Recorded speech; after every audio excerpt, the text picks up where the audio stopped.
Monsieur le Président, mes chers collègues, en 2002, Artifarty crée les Nuits Sonores, un festival de musique électronique qui sait se faire entendre, et cette année encore, ce festival, plus bruyant que sonore, fera profiter Lyonnais et riverains de ses mélodies.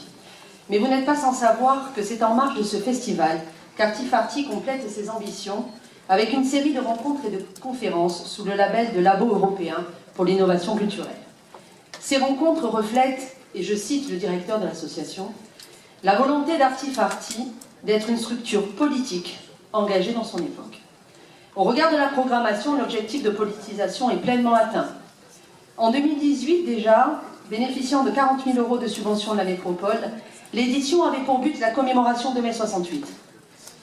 Deux acteurs engagés à gauche présidaient l'événement. Le premier était Raphaël Glucksmann, essayiste, candidat pour le PS aux prochaines élections européennes. Le second, Rutger Bregman, écrivain néerlandais, porte-étendard, et je cite, de la semaine de 15 heures, du revenu universel et d'un monde sans frontières. Pour l'édition 2009, la programmation est tout aussi engagée.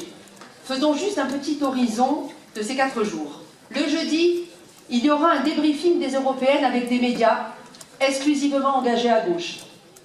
Je parle de Mediapart, je parle de Press Project et Political Critique, qui sont des médias connus et centres européens.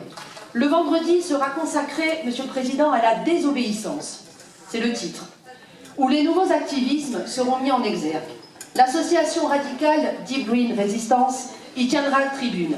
Cette association est tout de même largement inspirée du mouvement américain biocentré appelé la Deep Ecology, ou encore l'écologie profonde, dont les fondateurs estiment les actions clandestines et la guérilla comme une option stratégique pour détruire notre société.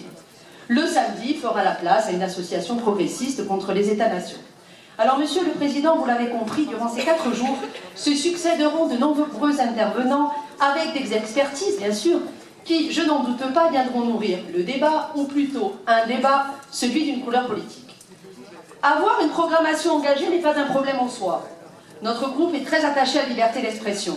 Mais même avec des nuances de rouge, de rose et de vert, il est toujours regrettable que le pluralisme ne soit pas à la table des échanges, surtout lorsque les contribuables financent. Le développement du tourisme d'affaires, la mise en synergie des acteurs culturels ou encore la dynamique d'innovation sur le territoire sont évidemment des motivations louables. Nous nous interrogerons juste de la convergence entre ces motivations et le fond de cet événement.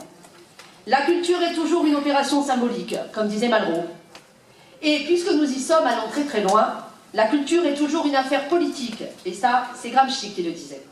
Il faut avoir conscience que ce genre d'initiative est un puissant vecteur des représentations politiques. Notre groupe s'interroge sur la volonté réelle de la majorité à soutenir la création artistique ou la culture comme moyen de propagande. Vous avez bien compris que notre groupe votera contre cette délibération. Merci. Merci.